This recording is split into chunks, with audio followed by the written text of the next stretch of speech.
Welcome to Our Scars Speak. My name is Kristina Miner. I am the host of this podcast. And before we begin, I'd like to give a disclaimer that we are merely here for support, encouragement, maybe a little bit of education, but we are not being held liable for anything that we're saying tonight. So you are listening at your own discretion. And tonight's guest is Kristina Coccoluto. I hope I pronounced You your got name that right. right, girl.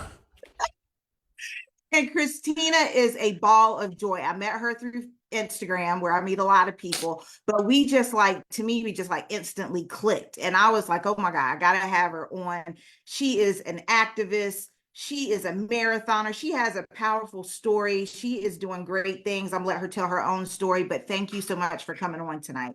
What a pleasure it is to be here with you, Kristina. I'm so excited. Good. So we're going to get right into it because you have a lot to say tonight, you've I informed me. sure do. I'm fired up. So first and foremost, how do you describe yourself? How do you describe Kristina without, everything as far as activism and all that? How do you just describe yourself as a person? You know, that is evolving and changing every day. I have to be real with you as I'm growing more and more into myself. And a lot of that does have to do with my experiences in life. And a lot of that does have to do with the breast cancer community. But I will say, I am a mom. I am a wife, sister, daughter, sure, name all the things, friend, but I am powerful. I'm not afraid to use my voice. And I know that I am determined. However you want to take that, I am determined. Yes, you are. You really are. And oh God, I just love your story. So before we get into like the real meat of everything, I Mhm. know you've been diagnosed yourself not with breast cancer, but I know you have had a diagnosis, which I'll let you share. But what was life like before cancer? And cancer may just be a part of, your family and growing up and genetics or whatever. But I just want you to share sort of like how old were you? How was life going for you before you found out so much information before you got diagnosed? So for me, breast cancer has been a part of the fabric of my being since I was born. I was born with the BRCA1 mutation. I was not diagnosed with BRCA1 until I was 25. However, most of my memories in childhood had cancer in the background. They just lived there because my mom is a two-time breast cancer survivor. My Oh, wow. aunt is a breast cancer survivor, and my other aunt passed away from breast and ovarian cancer. So I would say that growing up, these conversations, seeing family members lose their hair, all of that stuff was just like always existing. So it wasn't foreign to me. It wasn't a surprise either. Hereditary cancer is just a little bit different. It's part of your identity even when you don't really want it to be. And I would say that before I got diagnosed, who was I in my life? So I also got diagnosed with melanoma when I was 20, which is not connected to BRCA1. However, I was a part of the gym tan laundry generation of people that would go tanning. So I will admit that was part of the downfall of, I think, of how I got diagnosed with melanoma at a young age. But it was found on my knee. And quickly I found it myself and wanted it taken off by a plastic surgeon just to like have a smaller scar. And then when I found out it was melanoma, the deadliest form of skin cancer, I will tell you that that feeling was like, wow, it's coming for me too. Mm. It didn't matter where it was in your body. When you hear the word cancer, something happens Right. to you inside. And I was like, oh, this is part of my story now. And when you have to go to an oncology unit for whatever reason, I will say I immediately realized that I needed to start thinking differently when it came to my health and make sure that health wasn't scary for me because I was facing it so Right. young. Health needed to be something that empowered me. That's beautiful. I love how Thank you you. said that. Yeah. So you've had this in your family, Mhm. and I just want you to just share with everyone exactly what you went through because your story is different. Sometimes we have people up here who had breast cancer. Mhm. Sometimes we have individuals up here who were doing preventative measures um, to try to do everything they could to not have breast cancer. So I want you to just share your story. Just tell us what all happened to you. We know now that you have the gene for breast cancer and your mother, everything that she's gone through, which please give Mhm. your mom a big hug from all of us out here Sure will. in land of the internet and social media. But yeah, so if you could just tell us what even provoked you to make some of the decisions that you eventually made. Sure. So at 25, when I found out I was positive for the BRCA1 mutation, that meant that I had an 87% risk of getting breast cancer in my lifetime. And with the number so high like that, the feeling inside was that I had a ticking time bomb in my body. And the only ways that I could reduce my risk were by, you know, really, in my opinion, when you hear it for the first time as a 25-year-old, and I should add that the women in my family had had lumpectomies. So to hear a mastectomy in an era where people were all about breast preservation seemed so extreme at the time. So I was like, oh no, that doesn't sound in alignment for me at 25. And I got to share with you, Kristina, I was a late bloomer. So to be like saying goodbye to breasts when you just get them is like, oh man, no. It wasn't even like, it was, the wisdom that I have now to be able to say like they're just breasts. My identity as a 25-year-old was tied to them. Like, will I feel sexy? Will I feel beautiful still? Well, I haven't had a chance to breastfeed. Will I be able to orgasm through them anymore? No. Like, okay, great. Like all of those feelings were really tied to my breasts. And it wasn't about others or how other people would view me as much, but I will say that I was very insecure about something that will tie later into the conversation. People thinking I was getting a boob job or wanting a boob job if I had a mastectomy, because there was lots of conversations around implants and the implications of implants. And at 25, the conversation around reconstruction was not about flat, not about deep, but implants. So I was like, oh man, I don't know how I feel about that. So I pushed it away. It's like, I don't want to do that. I'm just going to do surveillance for a little while. So there's other ways. Glad. I'm so sorry. I wanted to say that I'm glad that you mentioned about the part about how it was part of your identity at that age. But honestly, for a lot of women, like everything that you just described, that's for a lot of women beyond the age of 20. Like they don't want to get rid of their breasts. That's part of, because it is part of us. But the way you described it, like I've heard a lot of women, even my, later 40s and 50s, and they've battled with those same decisions because it's our own perspective of what we think. And I think that's beautiful that you said that. Pause. And let's just say this. That's because a mastectomy is an amputation and you are choosing to have to amputate. But a lot of times we fast forward through this, you and I, not you and I directly, but this whole community, because that's part of the trauma, right, that we've endured. So we just kind of like, and we just did this major surgery, but you are cutting off your body parts in order to survive. So of course that was a big decision, right? But I was not ready at 25. So I put it on the back burner. And when I put that on the back burner, the other options were tamoxifen, which is a drug that would suppress your ovaries and put you into chemical menopause. And I was not ready for that either at 25 because I knew I wanted to have a family. So then the other option was surveillance. So when I started surveillance initially, I was having a mammogram once a year and in between having an MRI. So it was every 6 months surveillance, rotating between an MRI and a mammogram, starting at 25. So at 25, you're an outlier in the waiting room because, first of all, the guidelines for breast cancer screening was somewhere, it's fluctuated, but it's between the ages of 40 and 50. So a 25-year-old walking into the room, it's like everybody kind of turns their head and looks. And I was in a totally different place in life. So for me, I was so insecure of just going in for surveillance. I'd feel like, oh, I don't belong. I would feel that. But also talking about it with my friends, like saying like, oh, what are you doing today? Or why are you skipping out on work today? Why were you late? Like just, caught like by the water bubbler conversation, being like, oh, I had to go for a mammogram, and it's like, mammogram.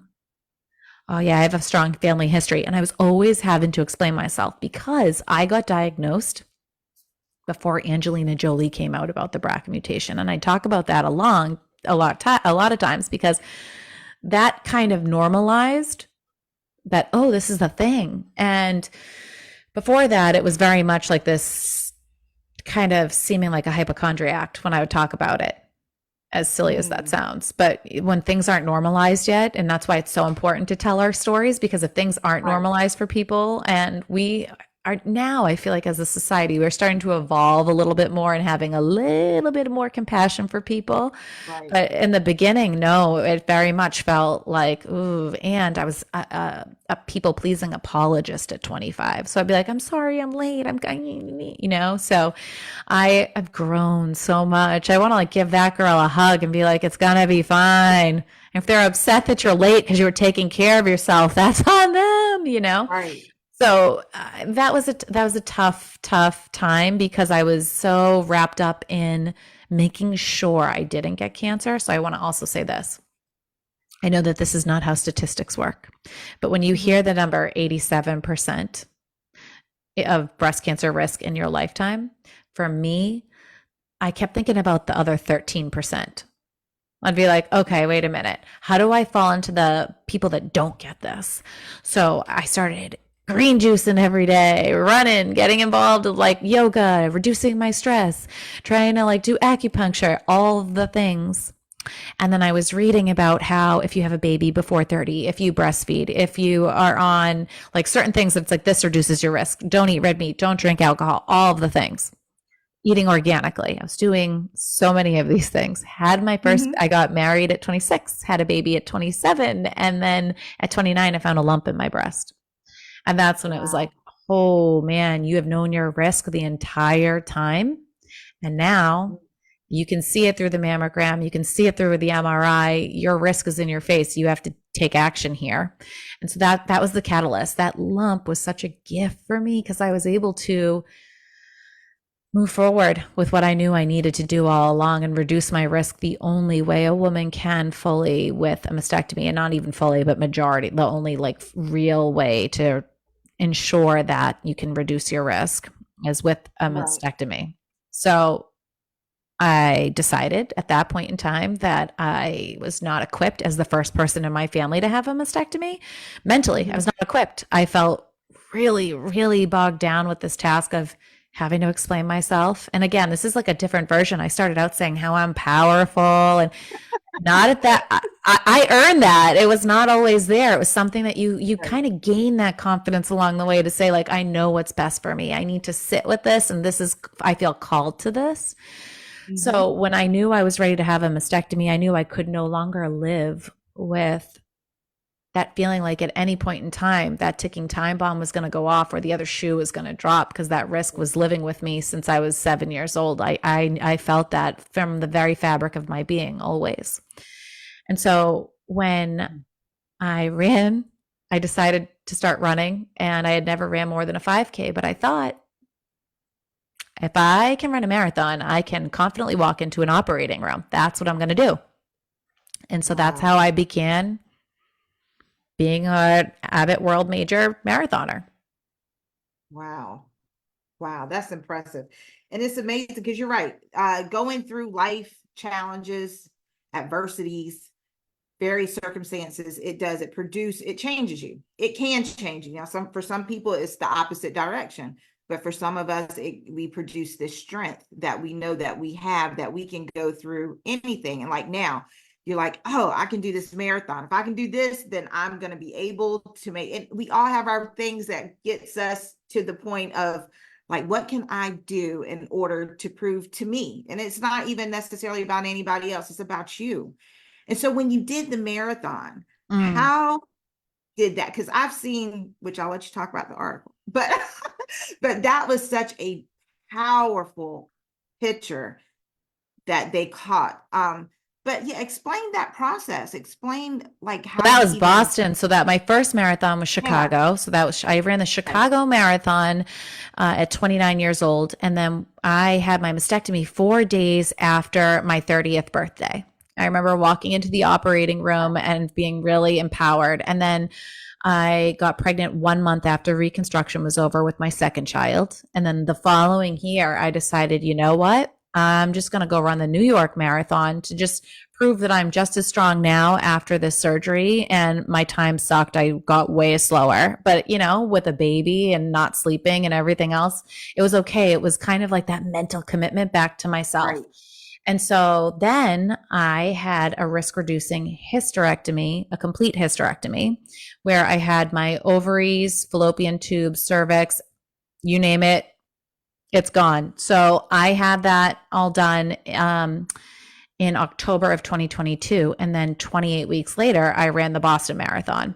And so that was the photo that you saw of the triumphant one was, Yeah. going through surgical menopause because the ovarian cancer risk for BRCA1 is a 60% risk for me personally in my lifetime. So that's pretty high. And ovarian cancer is the deadliest form of female cancers right now.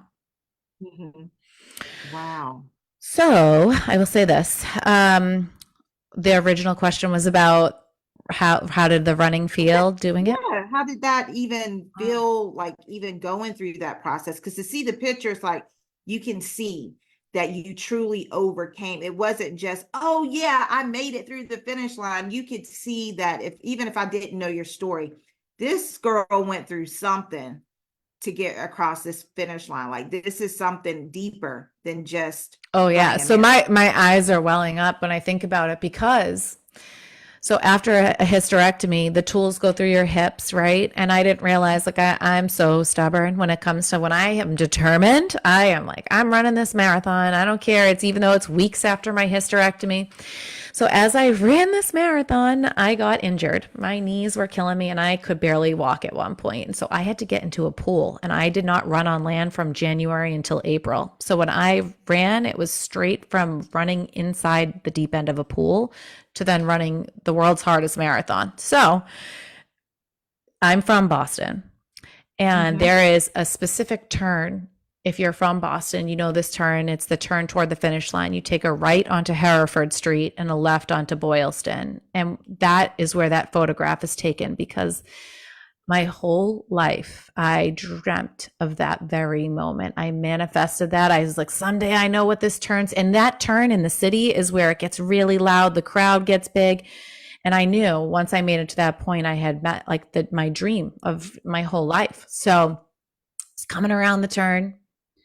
And I didn't even realize that that's where I was because all of a sudden like when it hit me that I was there, the moment I had no idea there was a photographer there, the moment hit me too, and my breath like went away. I like lost my breath. I was like, oh, I can't believe I'm here. I can't believe I made it. I turned the corner. I'm here. And that feeling was like, oh, I'm going to do anything I want to do because I'm going to just stay so committed to me if I really want something. And we always, you always hear people say, like, if you really want to do something, you got to know nothing's going to stop you. That was that feeling because everything, you name it, I had obstacles in my way that day. The night before the race, I had spoken in front of that over 1,000 people. And I had, just all of, and it was my first time speaking like that. I could not believe the adrenaline rushes that were going through me that week. I had a patient partner that was 7 years old with cancer that was waiting for me in the rain. Like there were so many big emotions running through me. And on that particular day, I didn't feel like I was a woman without breasts or without ovaries or someone who had to overcome. I felt just powerful. And I like to channel that picture a lot because when I channel that photo, that feeling, it's like nothing's going to stop you. That feeling, nothing can stop you. You're bigger than whatever's blocking you right now. You just have to know what's in alignment for you and feel that and know when something speaks to you and know when to step in. And I always use this term. People that know me know I know when something's highest and best for all, you feel it. And it was the Yeah. Boston Marathon felt that way for me. I just felt it. Mm. Yeah, that picture, I'm just like, oh my gosh, that's so powerful, so powerful. So Thank now you. speaking Mhm. of running, what have you done lately or what are you getting ready to do as far as marathons?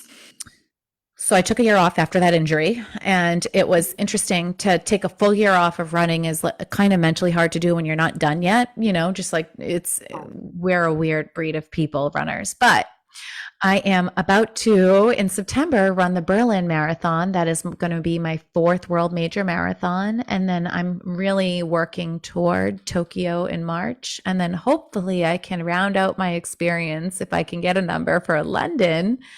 It means in a 10-year period, I would achieve the Abbott medal and do all 6 world major marathons. So, That's yeah, that's what I got on amazing. the Oh my, horizon.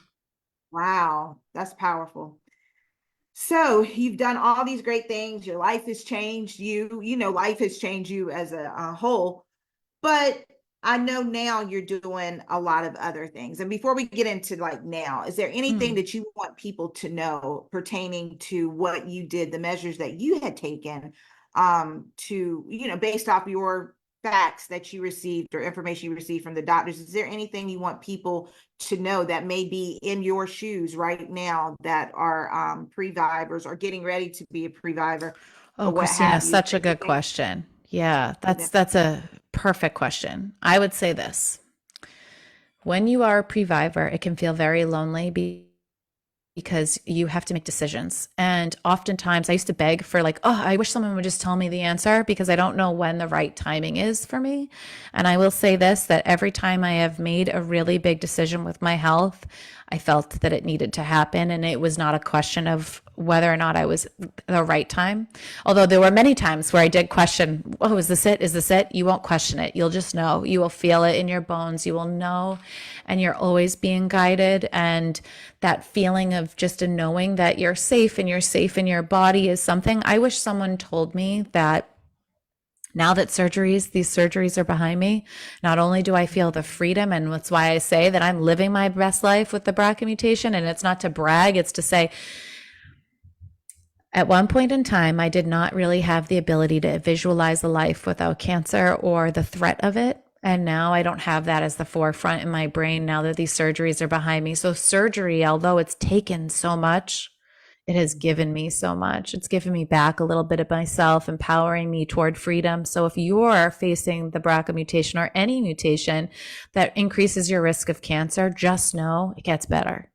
It gets better. Okay, great. And also, I'm going way, way back to something you said because I want to make sure I was clear. When you had melanoma, Mm-hmm. and you said you had gone to a plastic surgeon because of, Mm-hmm. about scarring and everything. Was there a reason? Was that the primary reason why you went there first versus, Mm-hmm. because I'm sure you went to a dermatologist at some point, Mm-mm. or you didn't? You went straight to No. them, I went straight and to a then they plastic surgeon to say, hey, I want to have this teeny tiny, like this little mole that I don't like the way it looks. So I just want to have a little to no scar. So I wanted the okay, plastic surgeon to remove the scar to make no scar. And now I'm left with a real big scar. So wow, yeah, okay. I So went did off to you? pathology and then it turned out to be melanoma. So, Hmm. considering you did it that way, because Uh huh. I was thinking, when did the dermatologist get involved? That's why I had you to go all the way back to that part of the story. Do most people, let's just say hypothetically, do most people go to a dermatologist first, and then Well, I would say maybe the plastic for surgeon? the difference is that I was 20. So like I wasn't No, going for no, right, annual skin right. checks, So normally I would say at this point you'd probably be going for annual skin checks, and I think like I would say that usually I think for it's usually around 25 is when people start annual skin checks. Is that it? I started probably earlier than that just Really? because I had now, for me, I had cervical issues in my teens Okay. where they thought I had cancer. So yeah, they couldn't find like the HPV or nothing like that. But they were like, maybe you had it and your body cleared it up. They couldn't definitively say what the cause was, but I had some really bad challenges when I was in my teens. So when that happened because of moles, I got scared. I was like, oh my God, maybe, like I need to check my whole body for cancer. And I use that as a means a little bit to kind of like, hey, look, I got these moles. I want to get them checked out. And they did allow me to do it, but it may be an insurance thing too. So I'm not Yeah, so I would sure. say that most people go for like a skin check, and then if there's something suspicious, then the dermatologist removes it. But that was not the case. I was the one who was like, I don't like the way this looks. I'm going to have a plastic surgeon remove it because I want no scar. And there was a lot of irony in the fact that I ended up having a really large scar. Yeah. Yeah, because that was, I mean, you were young, and then also depending on what it looked like. Because some people, if you didn't know what melanoma may look like, you didn't Mm-mm. have a guiding point to kind of a reference to kind It of was look a at it. raised mole, but I have Yeah. other raised moles that are normal. Right. So it wasn't something that I was like, huh, I wonder. But I was not suspicious. I just didn't want to have it on my body. I was like, I want to have no scars and I want the doctor to remove it. And I thought I was kind of being a little chic, like going to the plastic surgeon's office. And then I began my journey and, but No. That's great. I just wanted to make for sure that people knew that, yeah, you went to a plastic surgeon for those reasons which you specified, but I just wanted to reiterate maybe a dermatologist for some individuals who are having some skin issues. Absolutely go see a dermatologist. So now you've gone through Mhm. all these different things. You are just killing it out here with speaking and everything. But about I forgot about the race. Do you want to talk about, you said there was a photographer. You want to talk about what happened with that? Because you are everywhere, darling. So Oh, well, if you want that, it was funny. So actually, the woman who helped me during my injury, a wonderful woman, Jennifer, from the CEO of Fluid Running, who put me in a pool to get me through the race, submitted my right. story to the Today Show. And that's just kind of how it took off because she was like, hey, listen, if this woman can run the Boston Marathon by only using our product, then you have to think about it. If you're injured or you want to do, if she can do the Boston Marathon, you can go like work out again or think of yourself because people are looking for things after surgeries or whatever it may be to get back in and get back into working out. So fluid running saved my ability to work out, and I'm definitely going to be using it as part of my repertoire of fitness as I train for Berlin, but it is just an unbelievable product. And so she launched my story. She believed in my story. She loved hearing my story. So it was fascinating to see a beautiful article written, and the story just kept kind of the Boston Marathon story just kept had a life of its own afterwards. And I will say that as someone who's been a part of the breast cancer community for a really long time, I think Previvors, while we're on the topic, have always had this like interesting way of not feeling like we quite fit in and Right. feeling like it's so deeply a part of us. And we've seen women in our family oftentimes die from this and feeling like if we don't have action, we could end up like this, or you end up finding out you have a BRCA mutation after you get diagnosed. And I will say that as the first person in my family to outpace this disease, I am so grateful for knowing my risk. I am so grateful that I know that I was born this way and that this is how my body just is. But I will say that how wonderful it is to know that things are changing and that we can have more support and more ways to connect. And that if you are somebody who is facing surgeries, and it doesn't have to be just, risk reducing surgeries in Right. general, you can count on me as being your ally and voice. I always feel as though anyone can reach out to me. You can just, I got a lot of C's and a lot of O's in my last name, but you can find me on Instagram, Facebook. You can Google machine me. You can find me and I will be here to support you for sure. And right now, the thing that I'm most fired up and excited about, Kristina, I started to tell you about is that Go for it, girl. we're Go for it. going all in. The Wall Street Journal had a beautiful headline out that has rocked the cancer community because it's not something that we like to identify with. And I say beautiful because it's creating awareness and we're going to change. There's a battle we're fighting right now, but we're not in it for the battle. We're in it for the war, right? So the headline is, I used to judge women who got boob jobs. Then I got one. How a mastectomy followed by a reconstructive surgery changed my thinking about the meaning and purpose of breasts. And while there's so much to say on this, and I don't know how much time we have tonight. You're fine. Go Okay. as long as you do. I will tell you that I recently spoke out about this past week.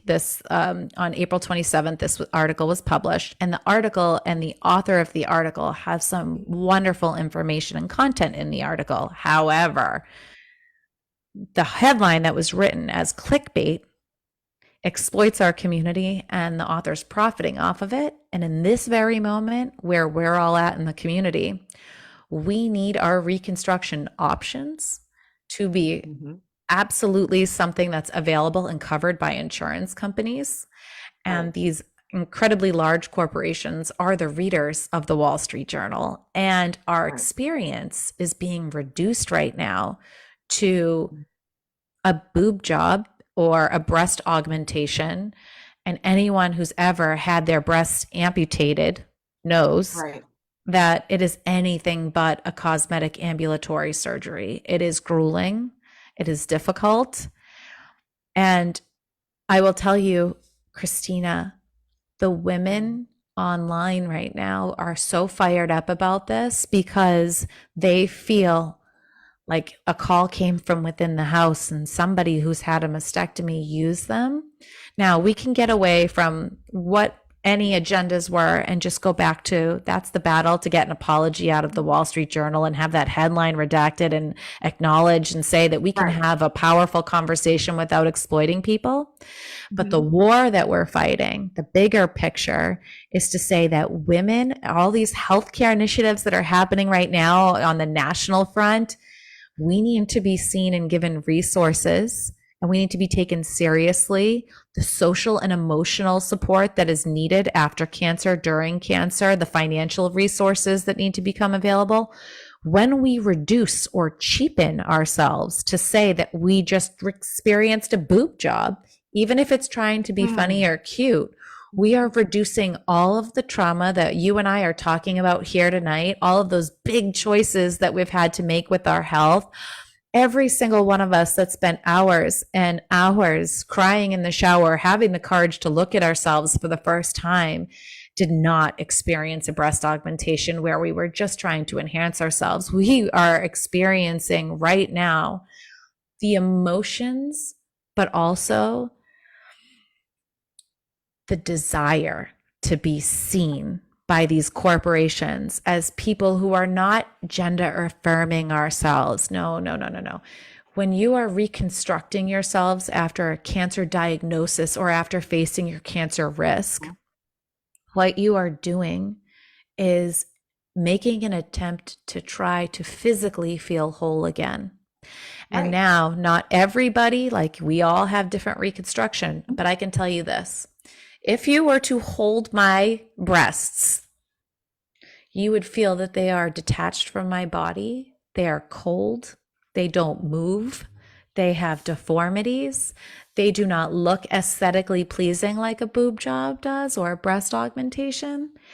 And so I have been challenging and taking on the Wall Street Journal right now, single handedly, with an army of women now behind me. But I have been emailing and talking with their editor. And the editor was reducing the conversation to, I'm so sorry, you're upset over slang. And I said, oh, no, no, no, no. This isn't about the word boob Right. or boob Right. job. This is about the medical falsities that you're putting out there that an augmentation or a boob job is even remotely equatable to breast reconstruction, because it is not. And so as someone in the flat community, I'm sure you can say like, oh, hell no, there's no way. Yeah. Well, for me, my story started out with trying to get reconstruction. And, not just myself, but some of us have, within the community, though, have made little jokes like, well, I guess I'll go ahead and get some more breast or something like that, trying to make ourselves feel a little bit better. Because what people don't understand when we say things like that, we're trying to cope with the fact that we just had cancer, or we're Mm-hmm. trying to cope with the fact that we still have cancer. Um, so I'm not trying to say that that's wrong or right, but my whole point is, like, you made a very clear statement before we got up here about last year, how we were fighting so hard to make for sure that deep flap was still an option. Well, all Mm-hmm. flap surgeries were still an option Mm-hmm. with the insurance companies because they were trying to take it away. Well, for implants, whether you believe in them or not, like you stated, it helps people psychologically feel a little bit better if I can possibly get an implant or do a deep flap or do a was it Goldilocks, I think, or that they do now. Think There's about so many different yeah, reconstructions. but pause and Um, think about, remember how yeah, we just talked about 29-year-old me? yeah, So absolutely. so you think about that and say to yourself, okay, how many other Kristina Coccolutos at 29 years old are facing this risk, but they're scared because they're afraid they're never going to look like themselves again. And they're facing this without a cancer Right, diagnosis. And so they have to make a choice for themselves. So take away right. even cancer. Just thinking Yeah, of the women who are like making a hard choice. It's like, well, this helps me make my choice because at least I'll hold the shape again. Okay. right. So I'll never be able to orgasm any through my nipples. No, That's no, not the you case. won't. I was not allowed to Unless, breastfeed my child. mhm, There's sacrifices. It's like yes, it's honestly in clothing, I look like I did beforehand. That's it. Right. Other than that, Yeah. though, But even still, don't take away cancer, because you know why? You did this to prevent mhm, potentially from getting cancer. That's still a psychological burden that you had when you mhm. had your breast. Yes, So my whole thing is that for them to minimize it like they did, it burns me. Well, I'm gonna probably write something because that's what I do. you should. But Please yeah, but do. I didn't know that it was going on till you told me. Because like you stated earlier about who gets the Wall Street Journal, which I want you to talk about that in a Mm. second. But I think for people to do that and equate it to the experience that we've gone through is demeaning. And they're not listening to the fact. The only time, and I hate to say this, but the only time people sometimes listen is when it affects them or someone that they're close to, like a child or a mother. And then it's like, oh, I get it now. I get. So it's good to have empathy when people are telling you from a community, look, you're hurting us. It's bigger than just you hurting my feelings. You're hurting the fact that I may not have insurance next week because people like you are running your mouth and possibly could affect the insurance companies. You are so right, and you're onto something. But this is where I like to do the but to all my friends. If they're like, "Oh, I feel so bad for your community," I'm like, hold on. 1 in 8 women are diagnosed with breast cancer, and that's the current statistic. And now women are getting diagnosed. Actually, like as you can see, the task force results were out and the new guidelines are in, and women are getting diagnosed younger and younger, and those statistics are changing right before our eyes. It's over 300,000 women are diagnosed in America every single year. Over, 40,000 women a year die from this disease. And if you look and see the current rate of how Black women are dying more, all of these issues that are right here, right in front of us right now, we want to be advocating for change, for positivity, for the we need these companies, these insurance companies, these healthcare providers, and plenty of healthcare providers, surgeons are reaching out to me being like, this article is not okay. This is not only factually, medically incorrect. However, this goes against me as I perform both surgeries. This is a no for me. And so I so deeply appreciate the medical professionals that have been stand up and using their voice to say, hey, I stand with these patients.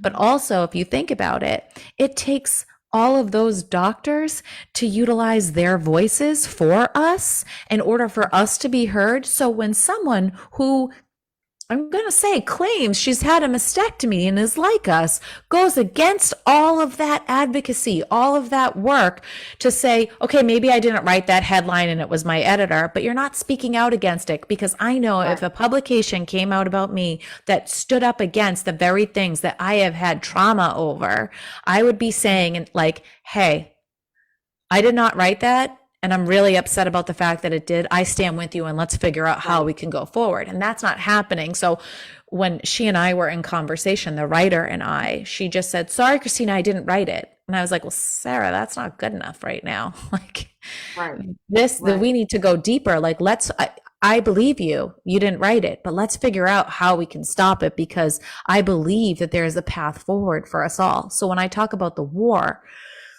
I'm not at war with the writer. I'm at war with the way that we talk about these issues. So let's get some publications. Could I have somebody, please, from the Washington Post, the New York Times, Katie Kirk, someone who is able to reach the masses of people to say, let's look at these experiences and why one is not equated to the other. Because I think I can tell you this, Kristina, this is the thing that really, really upsets me.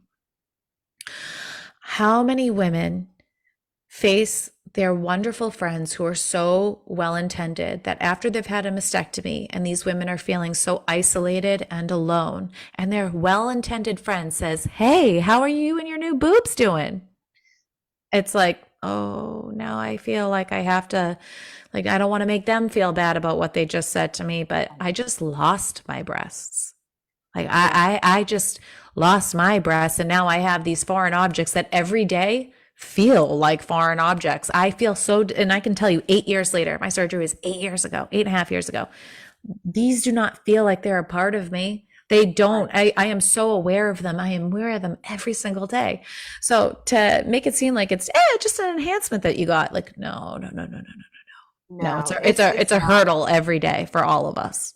It's not. And even when I had the expanders for the very short period of time that I had them, I wanted to get reconstruction and my body would not allow it to happen. And to go through that experience that I went through and having the breast implant illness and thinking my breast was going to fall out while it was during COVID and I couldn't go into the OR, it really touches me in a different type of way. And also what touches me is the fact that I'll never forget when the implant, which is made out of the same material as implants, and when it was coming out, I was like, why can't I, like, is there any way I can get in somebody's OR? But COVID had hit and I was so angry when they told my breast surgeon, which I understood from the standpoint of COVID, but where I got angry was the wording of how they said it.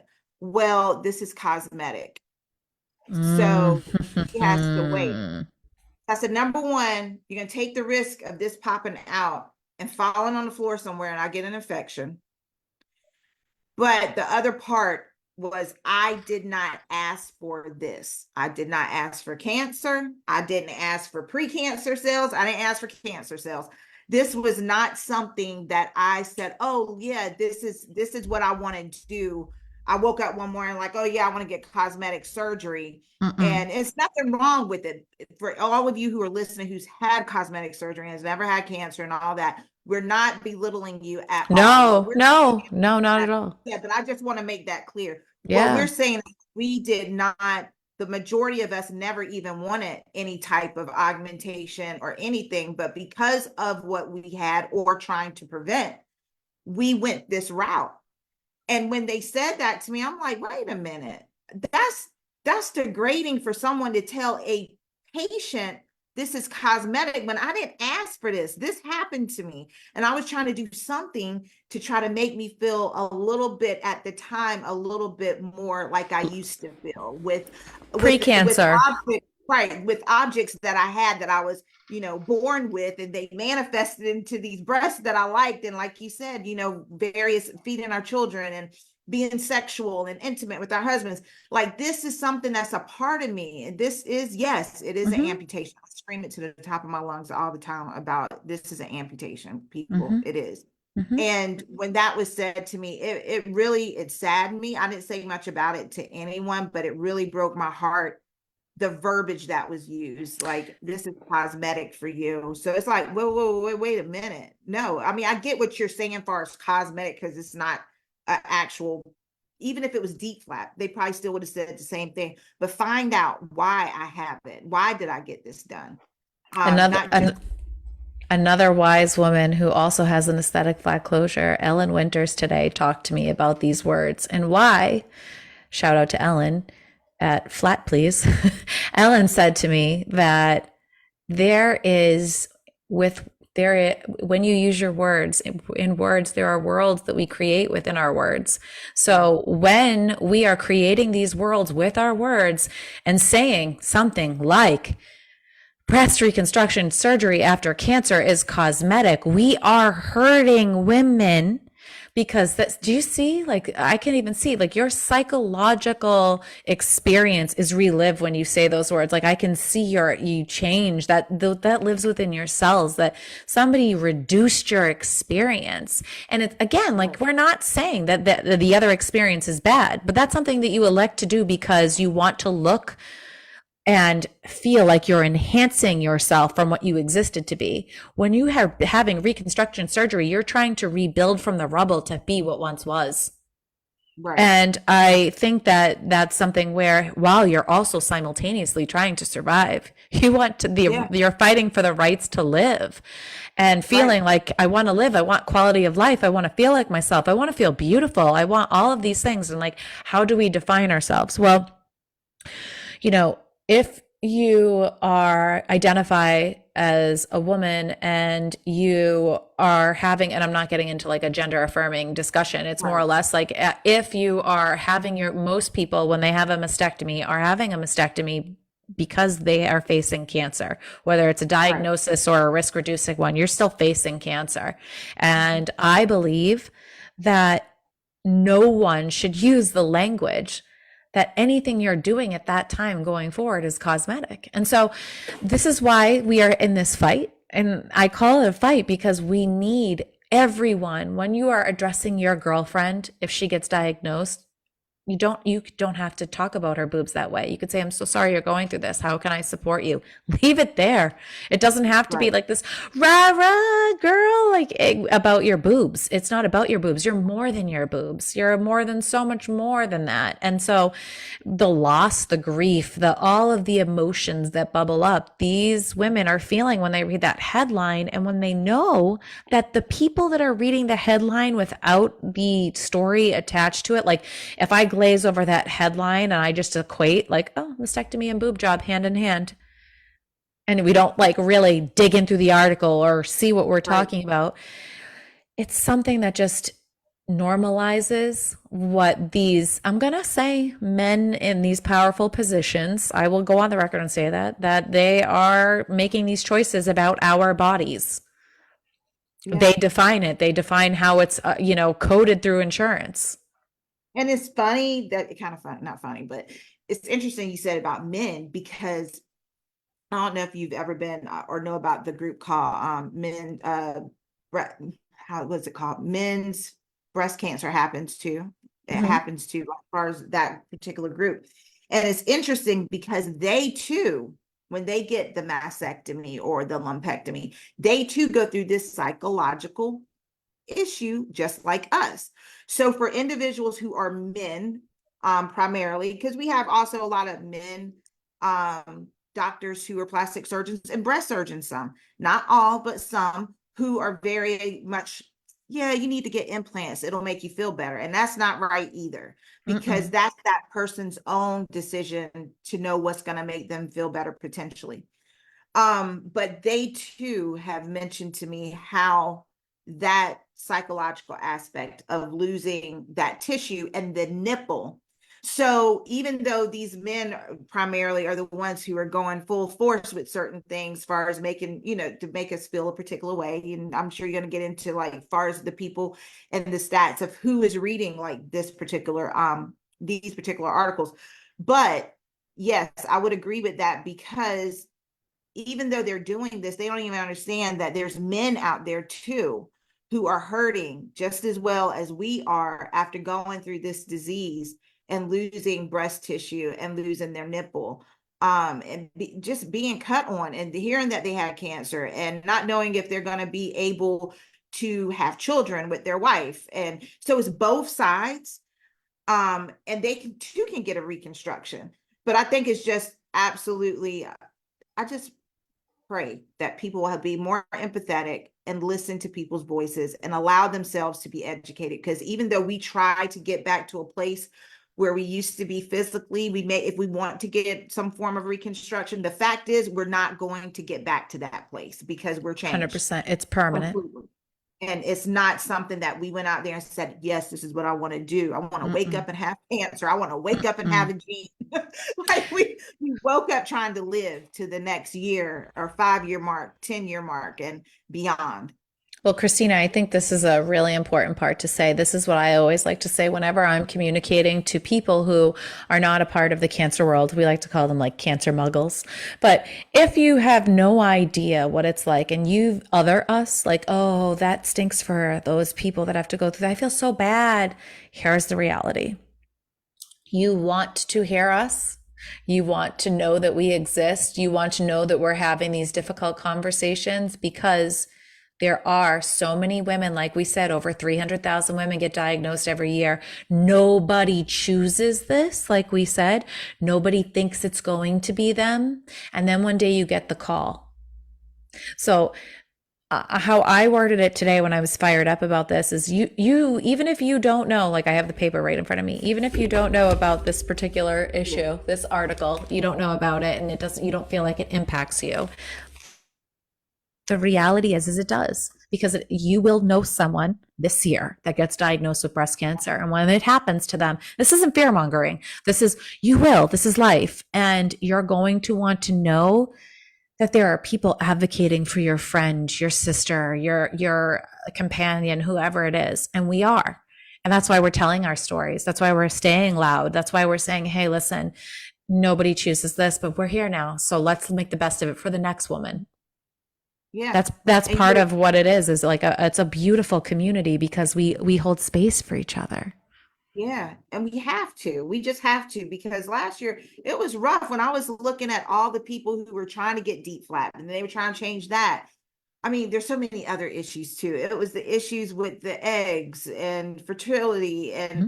there's so many issues. And I knew that it was not, even though it was not affecting me at this point, it was affecting a lot of my friends. Uh-huh. And that hurt me. I mean, not like, of course they're going through their own experience, but when you hurt my friend, you hurt me. And I don't have to know you for you to be an associate or a friend or someone that we need to link together. And like you stated, make sure our voices are heard. So, but could you tell the people out there, like how you even read the article and explain a little bit of who are some of the people that read the article, that because the reason why we're trying to definitely now make sure we're being heard is because sometimes the people who read this article are very powerful people. So, the only publication that gets delivered to my house every single morning, I take a walk down my driveway every single day. My husband is in finance. My husband gets the paper delivered to our house. And oftentimes he's at work and I leave it. I go down, take the walk down the driveway, pick it up. And some days I put it directly in the recycle bin. Some days I don't. And my husband over the weekend was like, hey, I was going through the Wall Street Journal and you might be interested in this. And he just saw the word boob job and mastectomy together. And he didn't even say like, oh, you'll be outraged. Nothing. Like he just saw the word mastectomy and boob job and reconstruction. And he was like, oh, this might interest you. Puts it on my lap. And I was like, interests me. This makes me enraged. And then as I'm reading the entire thing, I'm like, okay, the content's not that bad, but the headline doesn't suit the content. What's going on here? Why would anyone use this clickbait? And why? So now I'm digging. Right. So I immediately go digging. No one's talking about this. I check like all my cancer influencers and nobody's talking about this. I'm like, you want to know why? Because these people probably don't read the Wall Street Journal. And I'm not saying that to be rude or degrading. I don't read the Wall Street Journal normally. So my husband gets it delivered. So anyways, he's in corporate finance. So who reads the Wall Street Journal? It's these insurance companies and these like healthcare executives and these powerful men that are making decisions on behalf of our health. So when a woman is on Instagram and the author of the writer was on Instagram, created a reel, which she recently took down, but her reel started out by saying, hello, friends and boob lovers. She did. She got on and joked about boobs and then went on to praise her editor, saying like, look at how beautiful this paper looks. Look how wonderful this headline is. It's attention grabbing. And she like was describing it. And I'm getting more angry as I'm like, oh my God, your book is all about our identity and how we tie it to our breasts. And she brings up incredible points and she highlights I like to call her like a wonderful advocate in the community. Elizabeth Potter, Dr. Elizabeth Potter I've been doing big things for women who have had mastectomies. She's a massive advocate for her patients. And I like seeing the patient that she used, knowing Asha is a wonderful, beautiful person that uses her story as a Black woman who went from flat aesthetic closure to now wanting to construct breasts. And they're showing how it's possible. And this beautiful, beautiful story is now lost. And it's exploited through this headline that makes no sense. So I just started talking about it. I created a reel to be like, what's going on? Why are we calling it this? Why?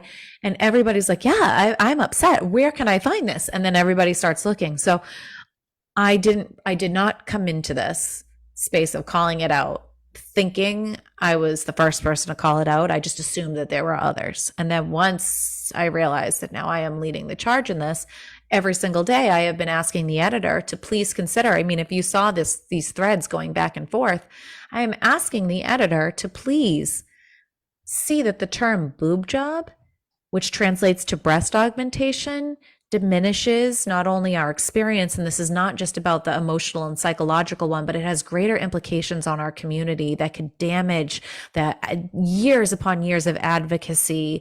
And not long ago, this year, in fact, we were fighting for the rights for all women to have all rights to any Right. reconstruction. So I'll just leave it at that, in the sense that, so in case you're not super familiar, I would love you to know that surgeons have their way of what they think sometimes is like either the quota that their hospital needs to make. So they guide you based on what their craft is like. But oftentimes patients, we're in a vulnerable state when you have a diagnosis, right? And when you are faced with that diagnosis, you don't necessarily always know what your options are. And we like to trust our doctors, and our doctors have to like do their best. And some doctors are really incredible at being honest, and some just have to do what's best for the company that they work for based on the pressures that they feel. And sometimes that pressure trickles down to the patient. And so if we're made to feel like you just need some implants put in, but that's maybe not in alignment for what your values are or how you live your daily life, or what no one ever told me before I had surgery. And I had a world-renowned plastic surgeon. He never told me that I would be having reconstructive surgery for life if I chose implants. Yeah, a lot of people don't know. A lot of people do not know that. A lot of people do not know the fact that they will have to maintenance their breasts, their implants. No one told me that. I was 29, and like, think about that. Think about how if every 10 years I have a surgery, that's saying, say I live to be 90. Really? That's how many breast surgeries I'm going to have. And that's just if everything goes perfectly smoothly. Right.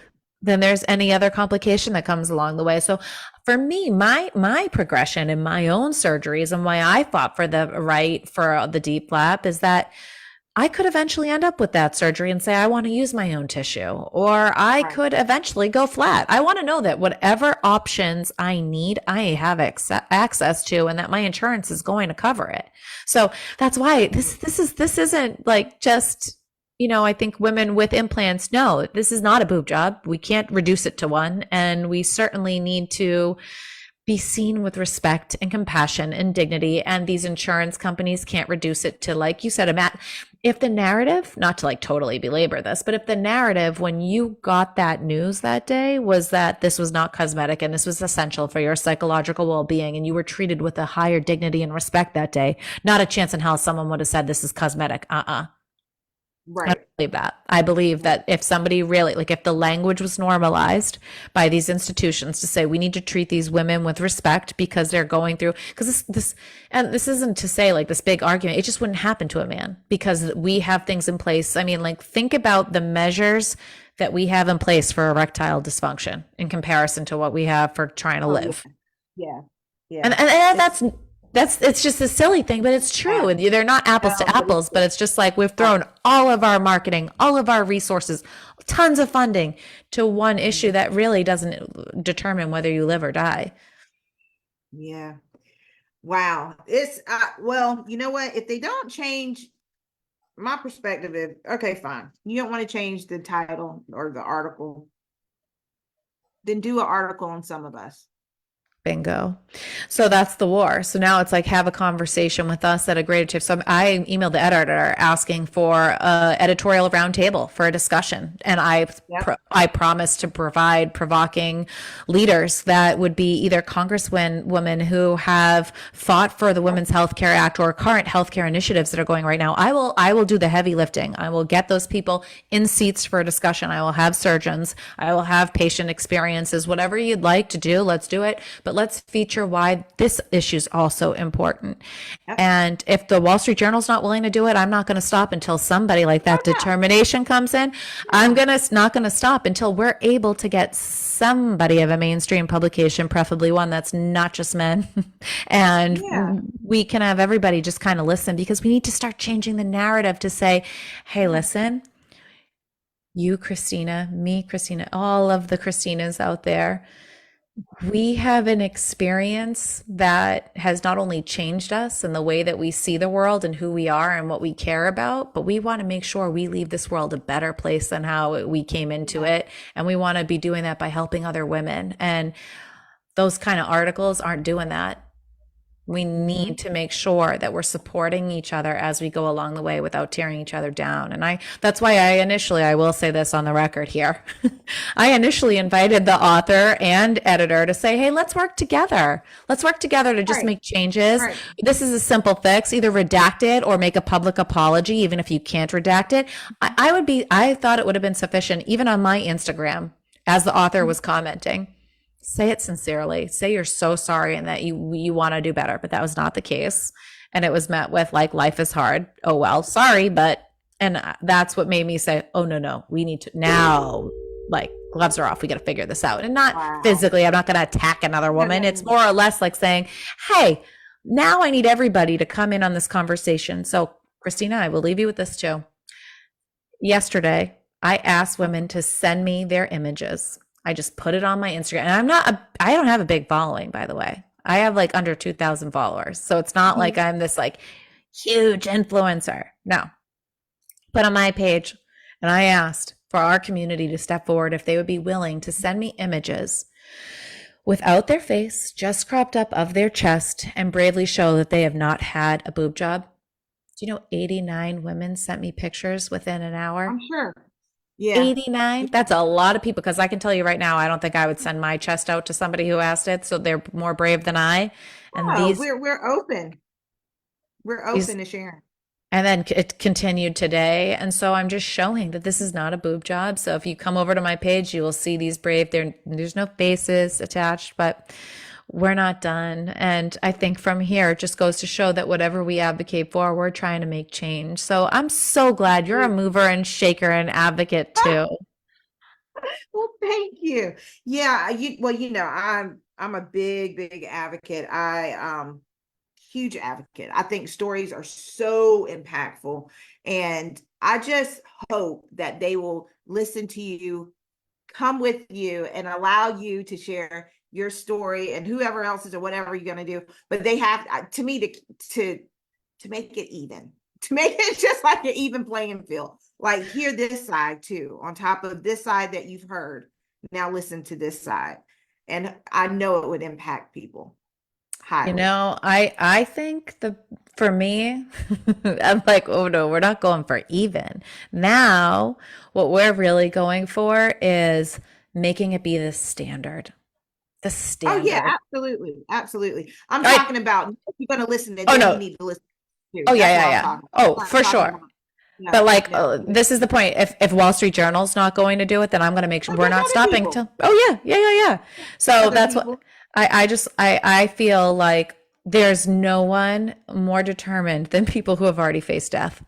Absolutely. We're, Absolutely. and as we continue to lose members this week of like the beautiful souls that have left, it's one of those things that just goes to show that this is real, and this is something that we all carry with us. And as we move forward, all of us are just looking to, like I said, leave the world a better place, leave our friends feeling a little bit more supported, knowing that we carry our light and our love. And my big takeaway of like where I'm going right now and what I am and Yeah. where I would love to leave you for tonight is that you don't always see your path, right? And if you asked me as a 7-year-old with seeing my mom getting diagnosed and my aunts getting diagnosed, if you would have said that you'll go on to speak on stages about this and you're going to move audiences and you're going to have people really listening to what you have to say and move forward in a life where you're going to dream all the things that you want to do, you're going to go do big things, talking to a 7-year-old. I don't know if I could have seen that cancer would be the thing launching me into that, but I am so grateful that it did. I'm Yeah. so grateful to be a part of this community. It's just been the most enriching and fulfilling part. It is. It really is. I tell people all the time, like, we didn't ask for cancer, we didn't want cancer, but we've had it, or we still have it, and this is where we're at, and we're going to keep on moving forward with doing what we have to do to make sure that voices are heard, and not just heard, but things are being done that are needed. So yeah. So before we end, I would like for you to tell people where they can find you. Sure. That's one. You can find me on Instagram Kristina with the K, Coccoluto, Coccoluto. And I have a website about to launch too, so you can find out more of what's going on. And it's just KristinaCoccoluto.com. Okay. And your article, where can they find it? Oh, today.com is my article. It's also will be featured on my website, but you can Google me. Yeah, just Google her and today. And Yeah, today, it yeah, pops and it up. pop right up. There's an ABC special that will pop up. There's a few things about the Yeah, marathon. They're there, but it's not about that. It's about just if you feel like my story is a story that one of your friends has the BRCA mutation, because I can tell you it's the loneliest feeling at first when your friend finds out that they're high risk because they don't have a plan. There's no plan. You could right, send them my way, and I'll get on the phone with your friend. I love right, connecting other previvors. I'm never gonna ever give out medical advice or tell your friend to have surgery, but I'll right, just say that once I did, things shifted for me, and it took me a right. long time to get there. Absolutely. No, I think that's good. People need to know where to find you because, like you said, my story may reach certain people, your story may reach other people, but the point is, it's going to reach somebody if we share it. So you had a song, I and the did. song you revealed was "Pretty Young Thing" by by Michael Jackson. So Mhm. share a little bit of why you chose that particular song. So that was always my jam before cancer was a thing for me. Michael Jackson, like PYT, like if that comes on at a wedding, you better believe I'm the one that's like either requesting it at your wedding, which my brother-in-law is getting married next week. And I hope they're Woohoo. taking requests. But I'll say this PYT was always like my happy song to get out and dance to and always be like, oh, that's me. Yeah. Like run out and be like, woo, obnoxious. However, I chose to listen to that song as I was being put under for my mastectomy. And the reason being was that I said to myself, I want to hear something that I identify with as I'm still going to be me. And Yeah. that felt like I remember hearing the song and closing my eyes and wanting to resist anesthesia, right? I'm like, I'm not going Oh, of down like course. I think we all would do that. that. I'm like, oh, no, no, I'm not no. going down. Right. So as I was laying there listening to Michael Jackson, I, I remember inside feeling like you're always going to be you. You're always going to be you. And I just remember that feeling. So whenever somebody asks, like, what's your song? It's PYT. It's always going to be it. Awesome. And so before we leave, what is a word that you can tell us why you chose this word, but what is a word that you can definitely and that you would use to encourage other people who are out there who are probably watching, who definitely, they're going through their own wounds and their scars that they see every day, and it's just very difficult for them. Share a word with them that you would like to share with them to give them some encouragement or inspiration. And why do you choose that particular word? See, Christina, you know why this is so hard for me? Because I'm a woman of so many words. I'm never short on words. I love to talk. But if I were to give a woman who's struggling one word, Mhm. believe. Mm, Believe that there's so many things. Believe that you are meant for more. mhm. I'm going to get emotional. Believe that you can overcome. Believe in tomorrow.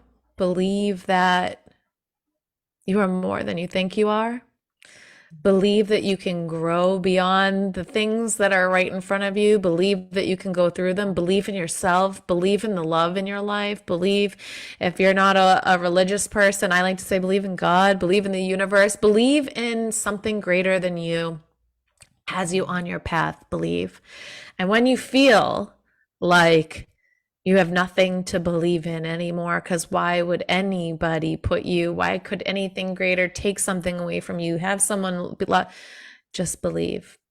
Believe that there is a reason, that you don't have to, turn your pain into purpose, but there is sometimes your greatest pains can lead you to your greatest adventures, and we don't see that, but you just have to believe. So if you're struggling, believe. And when you feel like you have nothing to hold on to, believe. I told you I can't just say one word without giving it this like big long talk, but believe, believe, believe. Because oh man, if I wish, like, from the times when I was, when you have those moments in the shower or you're in the despair Yeah. of not seeing yourself anymore, I wish I believed in myself a little bit more in those moments when you can't see yourself. Yeah, I love it. Well, what I have to say to you is, which I guess I don't really have to say to you because you're gonna do it anyway. But when I think of you, and as the conversations that we've had, and some conversations we've had definitely off camera, perseverance, continue to persevere.